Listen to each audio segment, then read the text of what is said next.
This is a review for the first half of the circles chapter. Check and see how well you remember the first 5 sections of this unit by completing the problems below. So the first problem, can you identify the center and the radius of a circle given an equation?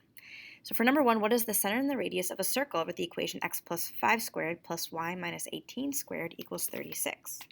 So if you recall, when we looked at that Desmos activity, we found the pattern that if you have the parentheses here, the center, we'll look at the opposite of the numbers in the parentheses. So the opposite of 5 will be negative 5, and the opposite of negative 18 will be positive 18. And the radius, you'll take a look at what the equation equals, and you'll take the square root of it. And so here the radius will be 6. This all comes from Pythagorean theorem. We looked at how it came from Pythagorean theorem.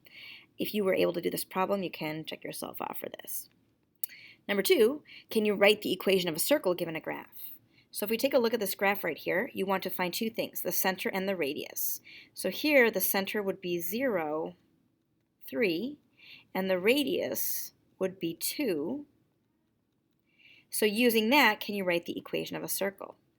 So we'll take a look at what's inside the parentheses or the coordinates, and we'll do the opposite. So the opposite of 0 is just 0, so this will be x squared plus, and then the opposite of positive 3 is negative 3, so y minus 3 squared equals the radius squared, and 2 squared is 4. So if you can do the second problem, check yourself off. 1 and 2 are the same type of problem. One just goes from the equation to the center of the radius, and the second one just goes from the center of the radius to the equation. Number 3, I can find the measure of central angles and intercepted arcs. So number 3 right here, it says in circle P, RT is the diameter. Can you find the measure of arc RS? So we know this is a central angle because the vertex is at the center, and if it's a central angle, the measure of the arc will be the same as the central angle. Can you find the measure of ST? So ST, again, is an arc. And again, it's going to be the same as the measure of the central angle. We know we have a diameter here. So if we can take 180 minus 65, that will give us the measure of the central angle and its arc. So it looks like we have 115 for the measure of arc ST, also the central angle. Can you find the measure of arc STR? Okay, so I'm going to find S to T to R all the way around right here. Okay, so that green arc, we see this is half the circle, so 180 degrees, plus this arc right here, 115. So if we add those together, we'll get 295. So STR, 295 degrees for that major arc. And the measure of QS. So QS is right here. And here, again, we can just add the 75 from the arc. It's the same as the central angle. And then we have the 65 as well. So let's add those together. And it looks like the measure of QS is 140 degrees. The measure of arc QS, I should say. Okay, so if you're able to do that problem, you can check it off. 4 and 5, you can use properties of inscribed angles to find angles and arc measures. So number 4 says in circle Q with the measure PSR is 31. PSR. Okay, so that angle is 31 degrees, which means the measure of the arc is going to be double that because it's an inscribed angle. So that arc is 62. Find the measure of angle PQR. PQR is a central angle. Central angle is the same as the arc measure.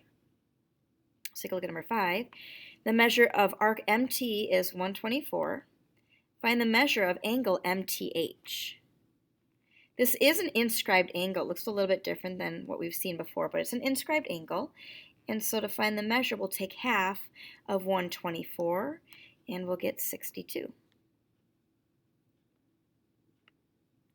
So if you can do those two problems, check yourself off. Okay, let's take a look at 6 and 7. You can use the properties of tangent angles to solve problems. In number 6, we have a bunch of ice cream cones. We know the sides of ice cream cones are the same. So we can divide, and we'll get x equals 13. check. Yep. Okay, and then let's take a look at number 7. This is called the walk-around problem. We have a circumscribed polygon, circumscribed because of the circles in the middle, and we have a bunch of ice cream cones. So let's solve for x and find the perimeter of the triangle. So here's our first ice cream cone, so we know if one side's 22, the other side's 22. Here's our second ice cream cone. One side's 31, the other side's 31.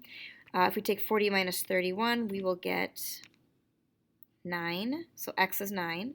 And the perimeter will be if we add up all these sides. So we have the 40 plus 31 plus 44 plus 9. Okay, let's add all these together. So we'll get 4, 8, 10, 11, 12, 124. So the perimeter, so x is 9. Our perimeter looks like it's 124. All right, let's take a look at number 8.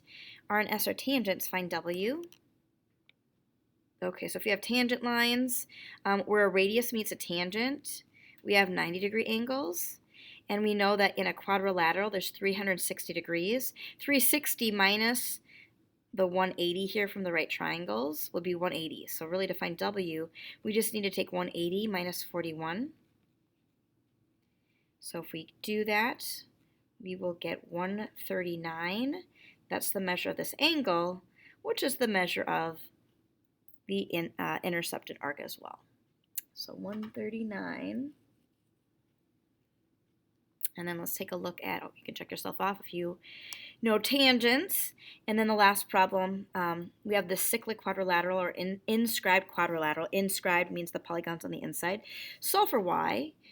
Okay, so if we take a look, we remember from that unit, well, hopefully you remember that the opposite angles are supplementary. So we're just solving for y here. We really only have to look at this set right here.